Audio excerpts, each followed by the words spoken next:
Good morning. I'm Lynette Adams, and this is Rochester in Focus. Coming up on the show today, a few weeks ago, Cleonda Florence, the founder of Let's Get Lit, and Sebron Johnson, president and CEO of EDceptional, stopped by to tell us about a collaboration of their educational services to aggressively go after a major literacy deficit in this community. Well, they're back to talk about the urgency in dealing with this problem, a groundbreaking tool for parents, and a way you can help. Also this morning, we're hearing from Van Smith, the executive director of the New York State Alliance of Recovery Residences. He has a big announcement that could one day mean a recovery residence for people with mental health disorders and substance abuse disorder in every county in the state. We paid a visit to Transpo Bus Services in Rochester to talk with co-owner Damon Mustaka. He told us about an urgent need for bus drivers. He says he can't get qualified candidates through the door. He'll tell you how you can get started even if you don't have a CDL. And finally, we hope to send you off with some encouragement. We went to church last week to chat with the senior pastor at Mount Olivet Baptist Church. Reverend Dr. Harvey tells us about a big celebration this weekend for the church's 115th anniversary. Reverend Harvey will share how the oldest Baptist church in Rochester has remained strong through many storms over the years and stays relevant.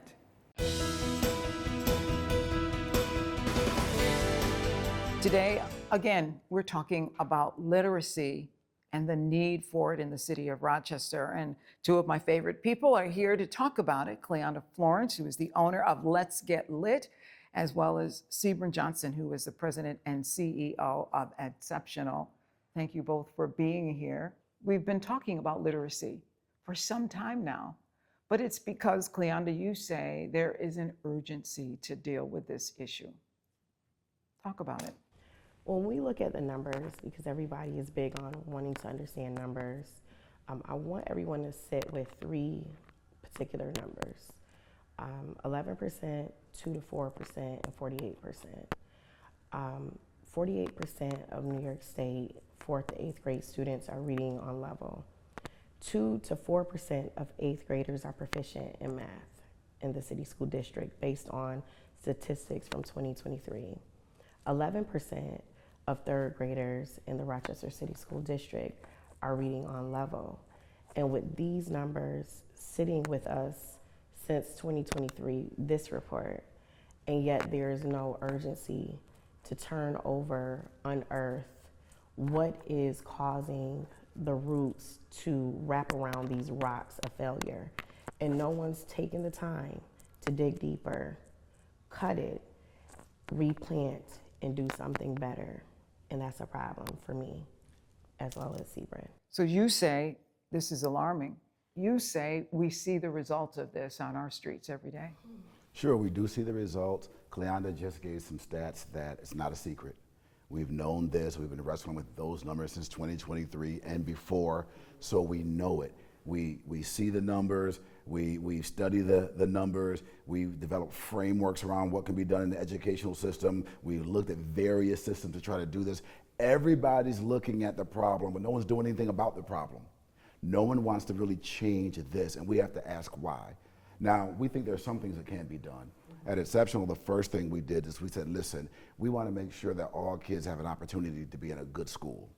And once they're in a good school, we want that good school to be great. And so we say, listen, you can't do anything before you can read. And so provide some resources for the actual school itself, then for the teachers and teacher training, and then some supports for the kids. In-school literacy instruction works. But then what really got me was this summer when I saw Cleonda at work firsthand and what LIT can do outside of the school building. And when I saw parents decoding text alongside their children, when I saw children really engaged, that was an aha moment. Because another stat that everyone talks about is there's 20% of the time that a student spends in school buildings, 80% outside. So let's focus on the 80%. I used to fight that. Now I say, yeah, let's focus on it. But let's do this. Let's make sure that 20 meets the 80. Let's have in-school instruction and out-of-school instruction. And so that's what the combination of EDceptional and Lit's going to do. We're going to make sure that we provide those things for the kids and their parents. That's real parent engagement.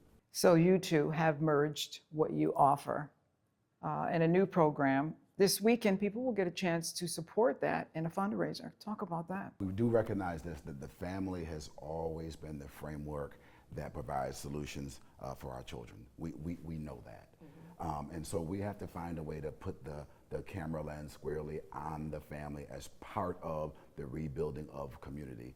And right now there's a Rochester problem that we have to deal with, that we need to raise funds in order to make what we're trying to do a reality. We don't want to keep funding prison pipeline programs. We don't want to keep funding how do you keep kids out of jail after the system has failed them. We want to break down binary conversations that are about RCSD or charter schools, about public schools or private schools. We want to break all of that down. We want to look at this county-wide and say we're going to do something about all the kids in the county because it's important. So I'm so happy to be with Lit on this next endeavor. And we're going to have a workshop on October 24th, and then you're going to have the fundraiser on October 25th, and I'm lit for this. So how do people take part? Thank you. That's a wonderful question. You could go to my website, www.liberatinglitliteracy.org, and you could purchase tickets online. Okay, so that's this coming weekend, Friday and Saturday. You can be a part of it, and you can help be a part of solving this problem in our city. We'll be right back.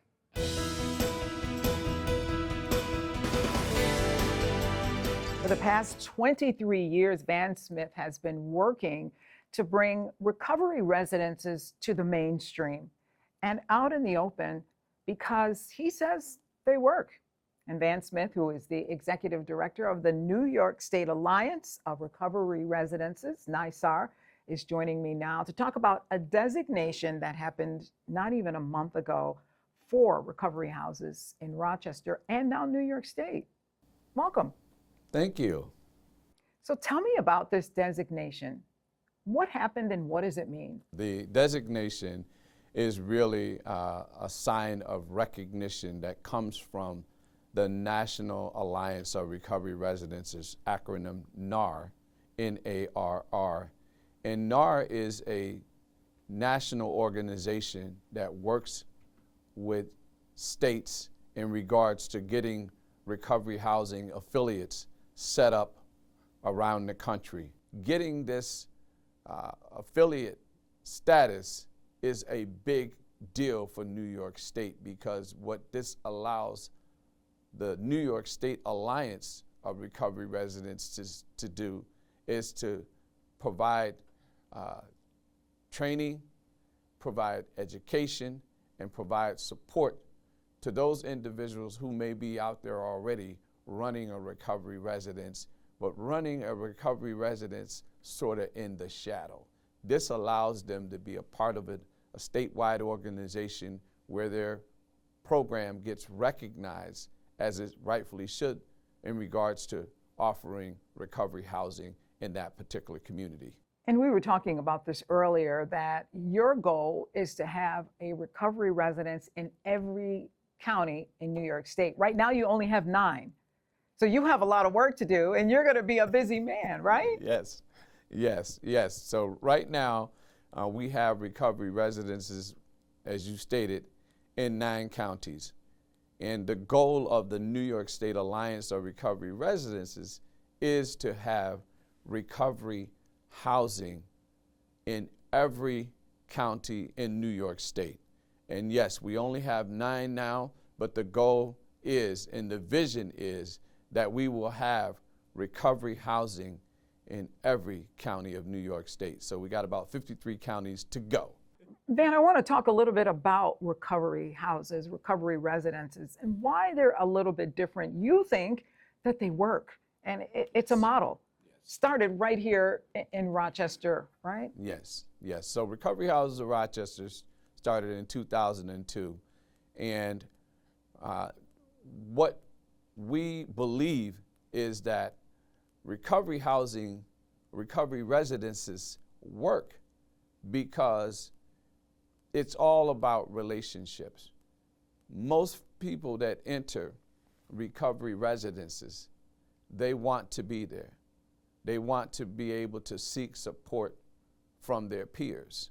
And that is why recovery residences are so impactful, is that there's like-minded there. There's, in terms of relationships, when we talk about relationships, people want to be with one another, right? They have things in common and they're growing together in this process called recovery. And recovery does work when people have the right supports and there's some people capital based on their contribution of what it is that they want to do for their own lives. Now, I know that your program here is primarily men. Yes. Will this include houses or residences for women as well across the state? Absolutely. So we are looking at a new location here in Rochester, and we're very, very excited to be able to have established a relationship with the Coptic community. And we're going to be using one of their old convents where we'll be offering 24 new beds, 24 new additional beds for recovery residences in this community. So we are very, very excited about this new relationship. And again, it's about relationships. It's about creating the space, creating the environment for people to participate in their recovery. Great news. Yes. Thank you for stopping by to share it with us. Yes. And we'll be right back.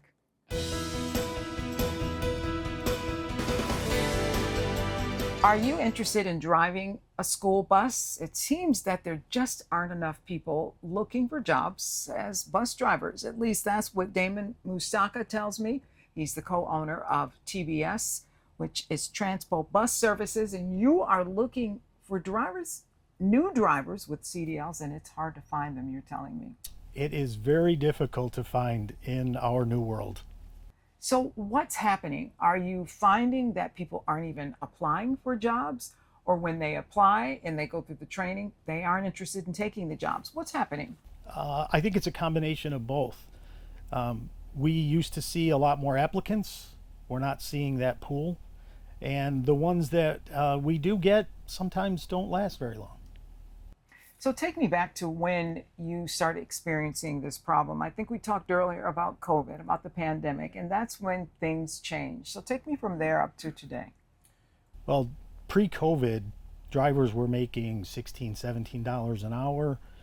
And historically, I would say it was a great job for retirees.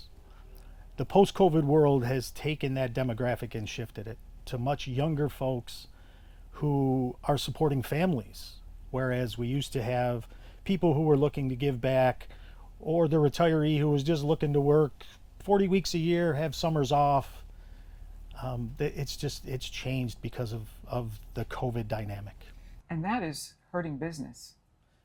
Well, it's changed our business considerably. It's led to some drastic measures, and those include increasing our salaries from just 4 or 5 years ago, $16 to almost double now at $30. It's changed the way that we do our business. It's changed the business model. It's not like it once was, where you did work for a district and the drivers would come in 2 hours in the morning, 2 hours in the afternoon, and go home. That's not going to cut it for the new world driver, I like to call it.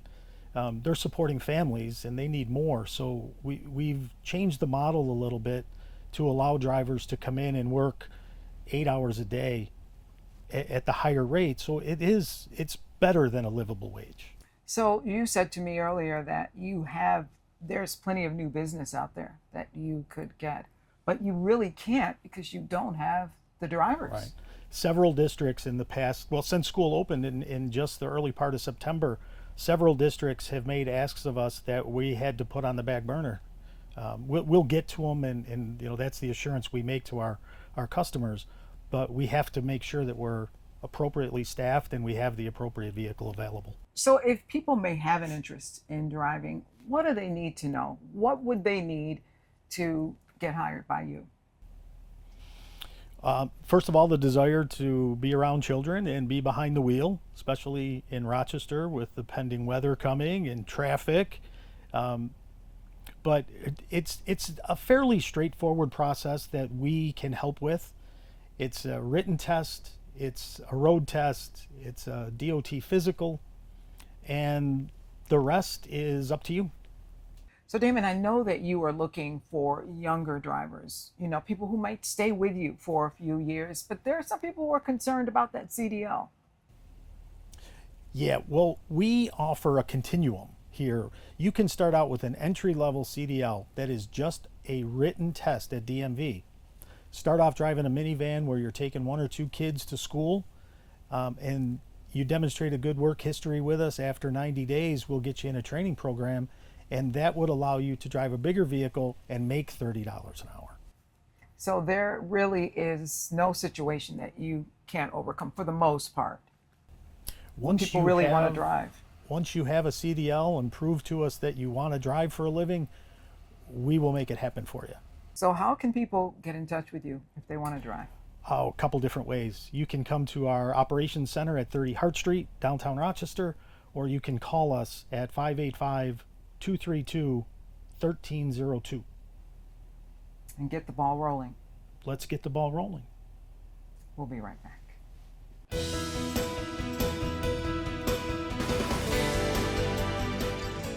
Picture, if you will, 115 years ago. That's when Mount Olivet Baptist Church was founded here in Rochester, and it has seen a lot, but still standing tall and celebrating its anniversary. And joining me to talk about it now is the senior pastor, Reverend Dr. Harvey. And I'm so happy to be here and to talk about the legacy of this church in this community. And I'm delighted to be here to talk about the legacy of this church in this community. I'm delighted to be here as the 10th senior pastor of a church that has stood for 115 years. And I've had 17 years of those 115 years. The church is still standing. The church is still preaching, it's still teaching, it's still witnessing, it's still winning souls, it's still making a difference in the community. And we're excited about it. That's significant, is it not? Absolutely. To say all of what you just said? Oh, absolutely, because we have seen churches that are not still standing.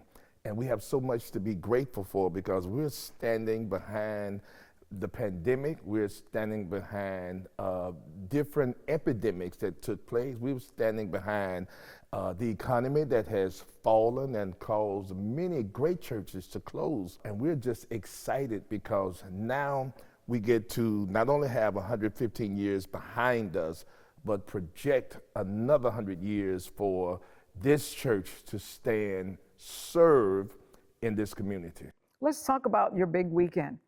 You are celebrating, actually you've already started celebrating, right? Oh, absolutely. We've already started celebrating. We've had a lot of great things. We did a Boots on the Ground Sunday, which was an evangelistic approach to putting our feet on the ground and witnessing. We have vans, we have keychains, we have goods, we have witnessing cards to give out to people to say, hey, come and go with me to my Father's house, Mount Olivet Baptist Church. We are a church that's connecting, we're serving, we're growing, and we're giving. So we had the boots on the ground. Then we had a big pig roast where we brought in a 200-pound pig and allowed people to see that pig like we did in the old days. I'm from the country.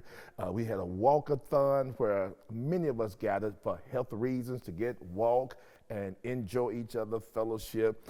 We're having Wednesday night services, but more importantly now, than what has been is what's to come. We have a big concert. We have superstars coming. We have Chick Rogers from Memphis, who sings not just across the country, but she sings across the world. And she's going to be singing here on October 25th at 5 o'clock. Miss Brittany Walker Rump, one of the best soloists of all time. is going to be singing. And Lynette, I don't know if you know it, but I sing too. I heard. I sing with Truly Committed. And years ago, when I came here, I sung the song, "A Change Is Gonna Come." And I've been practicing 17 years ago, not the same, but I've been practicing with my group. And we're gonna be singing "A Change Is Gonna Come," Sam Cooke's old tune. We're gonna be doing that October 25th.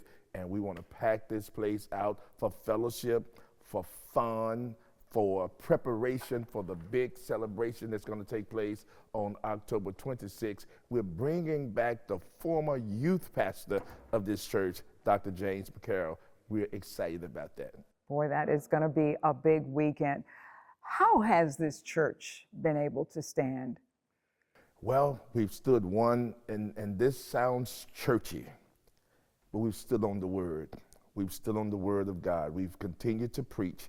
We've continued to have more Bible classes in this church than most churches. We've had up to 21 Bible classes going during the course of a week, of 1 week. We've offered that many classes, sometimes 20, sometimes 15, sometimes 5. So we've offered the word, we've offered fellowship, but not only do we work to feed the souls, every week we feed people. Every month we feed and make sure that our community has food to eat.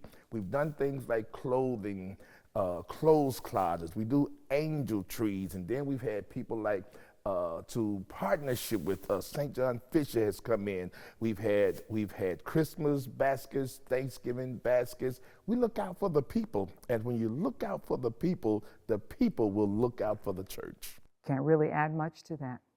We'll be right back.